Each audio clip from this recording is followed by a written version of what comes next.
Fala galera, tudo bem? Johnny aqui. Bom, agora nós vamos resolver o exercício 50 da lista 4. Faça um algoritmo que leia um número real x do teclado e determine e imprima o seguinte somatório. S igual a x menos x sobre 1 fatorial mais x sobre 2 fatorial menos x sobre 3 fatorial mais x sobre 4 fatorial e assim por diante. Bem, ele quer que a gente use os 20 primeiros termos da série. Observando essa série aqui, a gente consegue perceber alguns padrões. Primeiro, o x sempre se repete no dividendo, tá? O divisor vai ser sempre um fatorial e a série inicia na posição zero. Por quê? Porque x sobre 0 fatorial é 1. Então aqui x sobre 1 é o próprio x, ok? E assim como x sobre 1 fatorial também é x sobre 1. 1 fatorial também é 1, tá? Então a gente vai começar na posição zero e vai continuar. Como ele quer os 20 primeiros termos, então a gente vai de 0 até 19 no caso, né? Então isso aí. Ah, outra coisa é que a gente tem uma inversão de sinal, tá? Se você perceber, ó, sempre que o nosso divisor é ímpar, ele é negativo, o sinal. Tá vendo? Ó? 1 é ímpar, 3 é ímpar e assim por diante. Aqui ó, seria ímpar também. 5 seria menos também. Provavelmente isso aqui foi um erro do exercício, na hora de escrever o exercício. Ok? Então vamos para o nosso fluxograma, para a gente entender. Então a gente vai iniciar definindo nossas variáveis. O S para soma, o X vai ser o número informado. O fator vai começar em 1. Esse fator eu vou usar para fazer o cálculo do fatorial. Porque aqui, ó, nós vamos precisar fazer uma estrutura de dois fors, né, de dois paras. Ou seja, um para controlar os 20 termos, então para de 0 até 19, para controlar os números de termos, e o outro para controlar o cálculo do fatorial. Então aqui eu vou usar o meu variável fator para calcular o fatorial. Então eu vou começar ela sempre com 1, porque daí eu vou multiplicando pelos outros números do fatorial. Por exemplo, se o meu fatorial for fatorial de 2, então vai ser a primeira, vai ser 1 vezes o 2. No caso, na verdade, 1 vezes 1, daí depois 1 vezes 2, né? E beleza. E a posição eu vou começar em 0, porque o nosso primeiro divisor é o fatorial de 0. Então, minha posição começa em 0. Então, depois de definidas as variáveis, eu vou pegar o x do teclado, né, que o usuário informa, e vou começar o meu primeiro para. Então, para posição menor que 19, ou seja, de 0, menor que 20, aliás, ou seja, para 0 a 19, tá? Eu tenho que outro para, né? Então eu vou esse para mês interno aqui é para calcular o fatorial. Esse primeiro é para calcular as posições. Então aqui para calcular o fatorial, o meu para, eu vou ter uma condição um pouco diferente, uma condição um pouco mais complexa do que a gente costuma usar. Eu não vou fazer simplesmente um para de i igual a tanto até tanto. Eu vou fazer isso, mas eu também vou ter esse ou aqui, ó, validando essa outra condição, que é a posição ser 0 e o meu i ser 1. Por quê? Porque como minha posição começa em 0 lá, ó,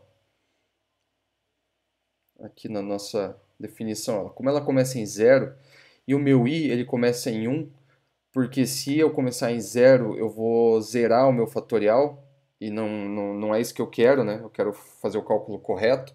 Então o meu i não pode ser 0. Ele tem que começar em 1. E daí essa primeira condição ela não validaria quando a minha posição fosse 0. Ele passaria direto e não calcularia o fatorial de 0. Então por isso eu crio o ou e digo que nesse caso especial, se a minha posição for 0 e o meu i for 1, aí sim eu aceito que ele entre também no par. Ok?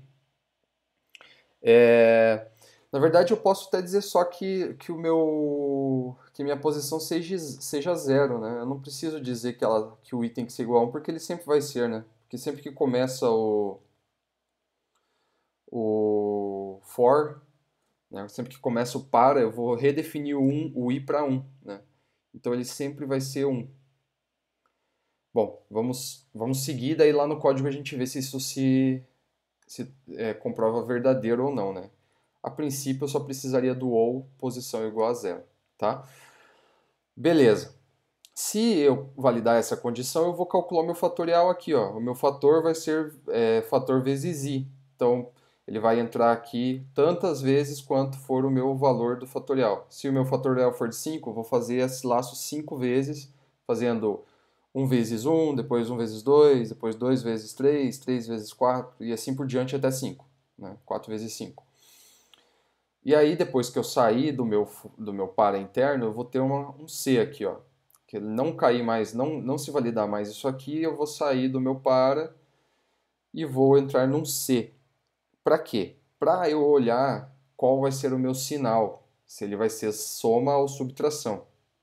Como eu falei anteriormente, sempre que o meu divisor for ímpar, eu vou ter o sinal de menos. Então aqui eu vou olhar se a posição, se o resto da divisão de posição por 2 for diferente de zero, ou seja, se a minha posição for ímpar, eu vou ter que eu tenho uma subtração, meu sinal é menos.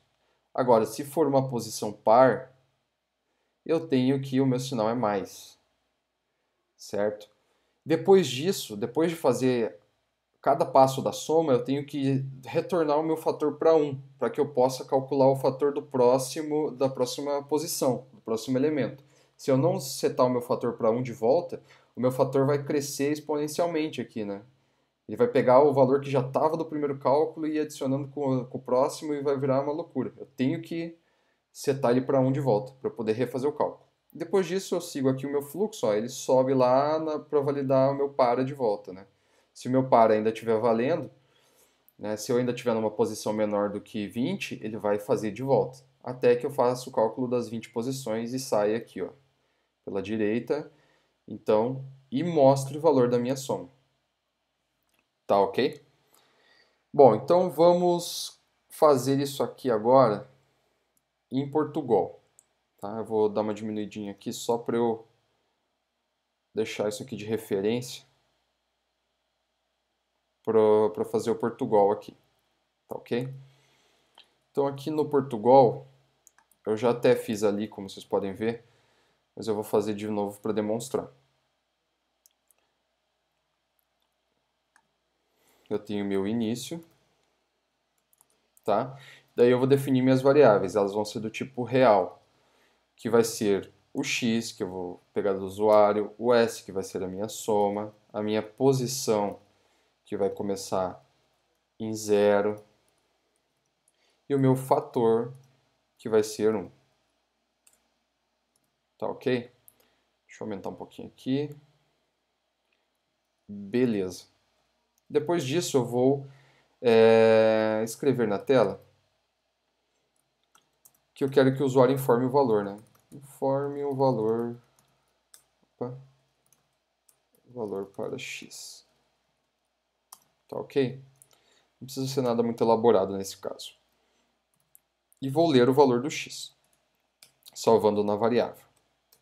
Depois disso, eu vou então começar o meu para. Para posição de 0 até 19, passo 1, faça. Eu vou ter o meu outro para, o meu para interno, né? Para i de 1 até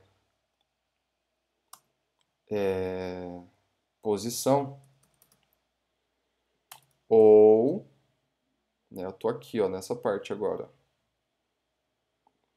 ou posição igual a 0, eu também faço alguma coisa, né, que vai ser calcular o meu fatorial. Então, beleza, o meu i aqui eu não defini. No Portugal eu posso definir ele aqui em cima junto. Ou defino ele aqui do tipo inteiro. Bom, eu vou definir ele aqui fora, mais legível.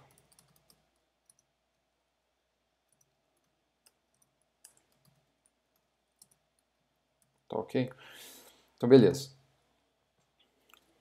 E aí eu vou fazer o cálculo do meu fatorial, que vai ser o meu fator recebendo o fator vezes o i. O i, isso. Então, aqui eu vou rodar isso aqui tantas vezes quanto for a minha posição, como eu já tinha falado, para fazer o cálculo do meu fatorial, né? Isso vocês já devem ter visto nos exercícios anteriores como fazer cálculo de fatorial. Então, aqui eu tenho fim para, certo? E depois disso eu vou ter o meu if, né? É esse C aqui, ó. Então, se a posição mod 2 for diferente de zero,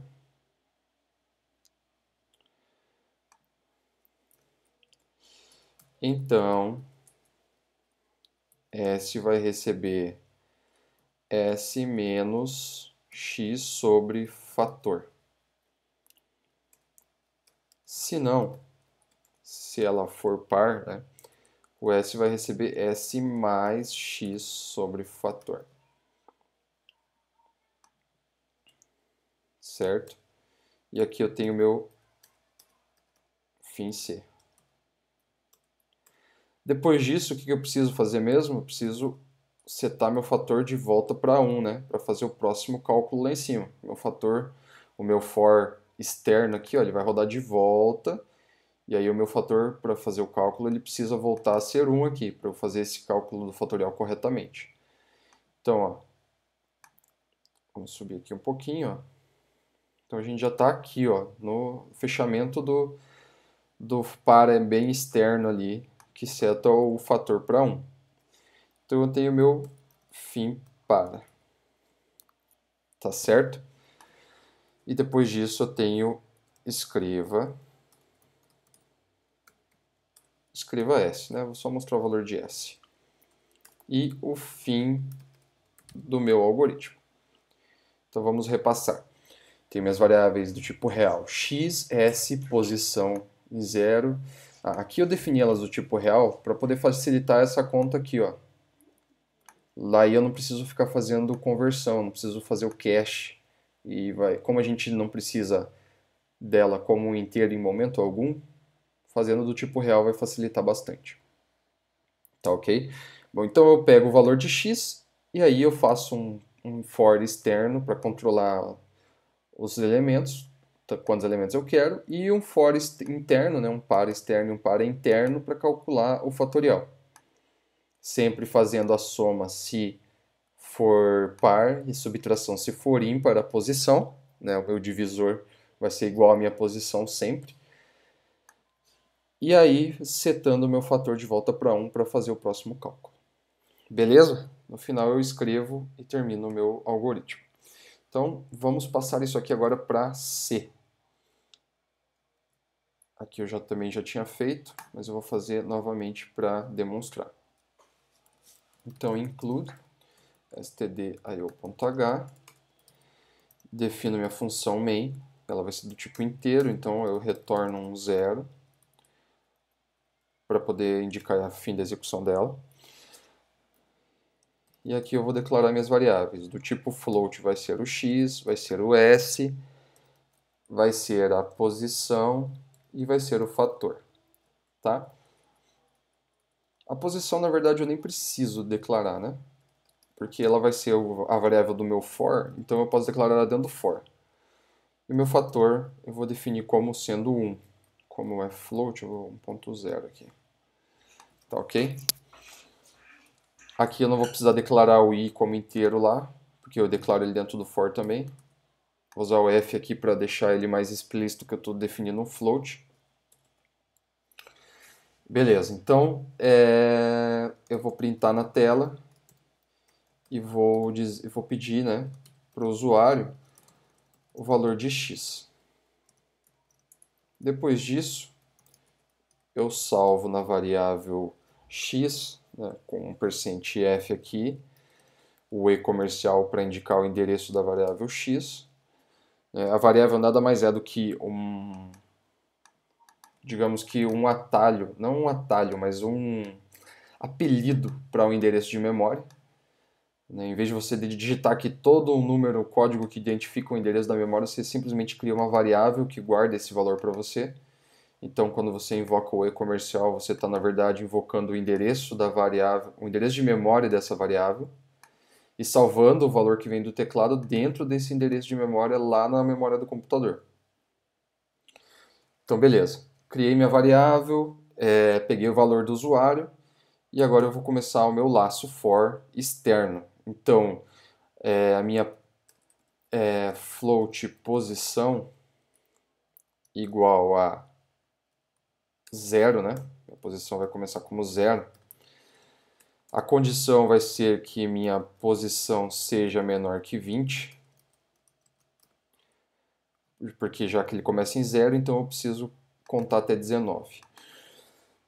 E o incremento vai ser posição mais. Beleza? Então ele vai incrementar sempre em 1. Beleza. Dentro do meu for eu vou ter outro for. Eu vou pular uma linha aqui para ficar mais legível. Então eu vou ter outro for. Esse vai ser o meu i, né? Então, para i, posso fazer o i int, porque eu só vou fazer multiplicação. Então, eu vou fazer float também, para ficar tudo igual. Float i igual a 1, até que i seja menor ou igual a posição, ou, né, como a gente viu lá, ou a posição seja igual a 0, porque é o caso especial que eu já expliquei, né? Como o i começa em 1 e a posição começa em 0, isso aqui nunca entraria, não seria verdade na primeira passagem aqui, né? Então, por isso eu faço uma condição especial aqui. E o meu i vai incrementar em 1 também. E mais. Tá ok? O que eu tenho de conteúdo desse for? Eu tenho que o meu fator vai ser o fator vezes o i. Né? Esse for é só para calcular o meu fator, nada mais. E fora dele, depois que eu terminei de calcular o fator, eu vou ter o meu if. Né? O que vai validar o meu if?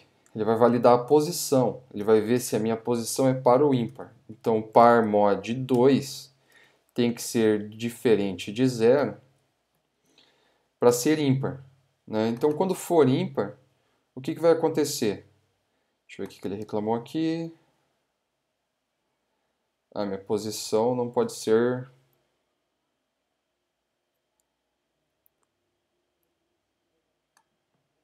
Deixa eu ver se isso aqui vai.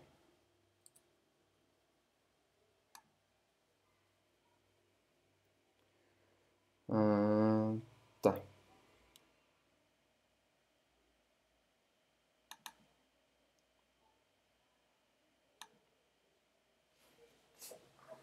Bom, então minha posição eu vou fazer do tipo inteiro. Vou fazer o meu i também do tipo inteiro. Pronto. A gente facilita bastante as coisas assim.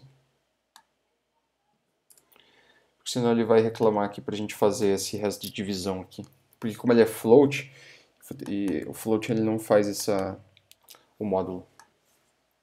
Não consigo fazer módulo com float. Tá.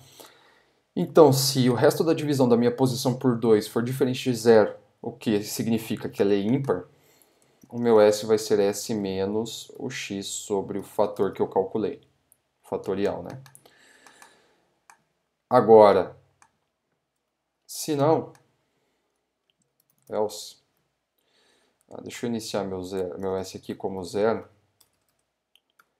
porque se ele tiver lixo de memória aqui, o cálculo vai ficar estragado, né? E pode ser, em alguma condição, que eu não inicie o s até chegar aqui. Então eu vou tentar subtrair um valor de uma variável que não está inicializada. Então eu inicio ele ali com o 0.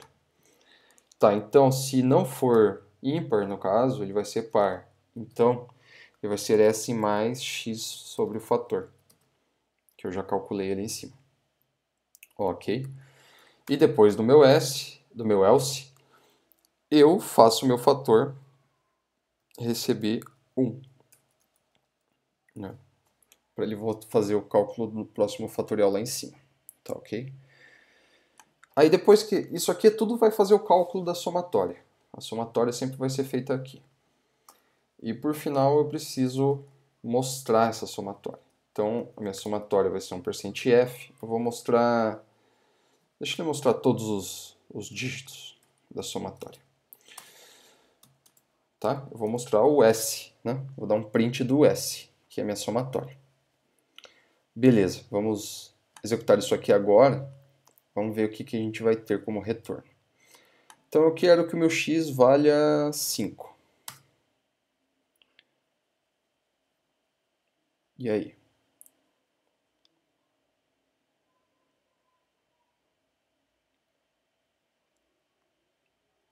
Certo, a gente entrou no loop infinito.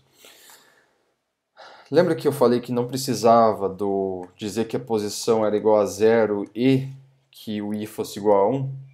Pois é, a gente precisa. Porque senão a gente cai num loop infinito. O que acontece é que, como a minha posição é 0, eu passo direto aqui. E o meu i, ele sempre vai ser, ele vai incrementando, e o meu 0 aqui, ele não vai mudar, porque a minha posição só muda quando eu termino o laço externo. Então, na verdade, o que eu estou fazendo? Eu estou fazendo, se eu não colocar aqui que é só quando o i for igual a 1, que é para entrar aqui, eu vou ficar entrando para sempre nesse for aqui. Tá? Então eu preciso que o caso especial seja só quando a posição for 0 e o i for 1. Senão é essa condição aqui que prevalece. Tá ok? Então, aqui no meu Portugal é a mesma coisa. Eu preciso do e aqui dizendo que o meu i seja igual a 1. Tá ok? Puxar mais pro ladinho para vocês visualizarem melhor. Ó, aqui, então ele tem que ser posição 0 e i igual a 1. Tá ok? Vamos rodar de volta. E agora eu acredito que ele não vai mais cair no loop infinito. Olha lá. Agora ele calculou certinho. Bom, eu vou fazer um debug para mostrar na prática como é que o fluxo disso aqui ficou, tá? Então eu vou rodar aqui, ele vai pedir um valor. Eu quero agora 35 para o meu x. Beleza. Então ele vai cair aqui no meu for, ó. O meu for vai executar 20 vezes, né? São 20 posições. Então entrei no meu for, eu vou validar se o meu i é menor ou igual à minha posição, para que eu não faça mais do que 20 o fatorial, né? Mais do que o fatorial da posição, aliás. Nesse caso, na primeira vez que roda, a gente vai cair nessa condição aqui, como eu expliquei. Porque essa não vai se validar. Ó. Porque nesse caso o i é 1 e a posição é 0. O i aqui está como 0 porque eu ainda não iniciei ele no for. Mas ó, se eu for para o próximo passo, o meu i vai valer 1.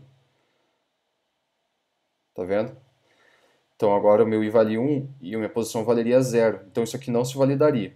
Então por isso eu fiz essa condição especial só para esse caso, para eu conseguir fazer o cálculo do fatorial de 0. Aí eu fiz o cálculo aqui, o meu fator é 1 e o meu i é 1. O que vai dar um fatorial igual a 1, que é o que acontece, o fatorial de 0 realmente é 1. Beleza, então agora eu vou fazer o outro for e ele saiu, porque ele já não cabe nenhuma das duas condições, né? O i já não é menor do que posição, já não era antes, né? E agora minha posição é 0, ela continua sendo 0, só que o meu i não é mais 1.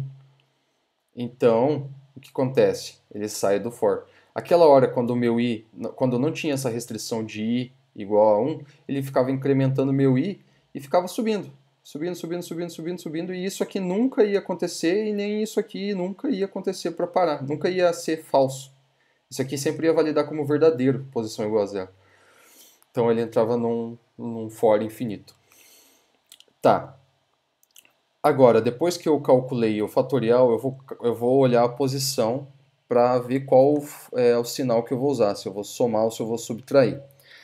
Então, se ele for ímpar, o que não é, né? A gente está na posição zero, a primeira posição. Então, a divisão de 0 por 2, o resto é zero. Né? Porque 0 dividido por 2 é zero. Não tem resto. Então, a gente vai entrar no segundo caso aqui, ó, no else, que é uma soma. Igual o exercício mostrava lá, né? O primeiro x não era menos, era mais. Então, tá certinho. A gente vai somar no nosso zero, 35 sobre o fator 1, que a gente calculou ali. E agora zerar não, né? Setar o nosso fator para 1 novamente e fazer o próximo passo, que vai ser a posição 2, tá? Aqui, ó, a nossa posição, quer dizer, a posição 1, né? Porque a gente começou na 0. Então a nossa posição agora vale 1. E ele vai fazer isso aqui até a posição 19, que são 20 posições começando em 0. Tá certo? Aqui ele vai calcular o fatorial de 1, que vai dar 1 também, assim como o do 0. Vai ver a posição é 1, então é ímpar. Então ele vai fazer uma subtração ali, ó. Vai setar o fator para 1 de volta e agora vai para a posição 2. Então, fatorial de 2, ele vai calcular, vai ser 2. Vai ver a posição é par, então é uma soma. Vai setar o fator para 1. Agora, posição 3, vai calcular o fatorial de 3, que vai dar 5.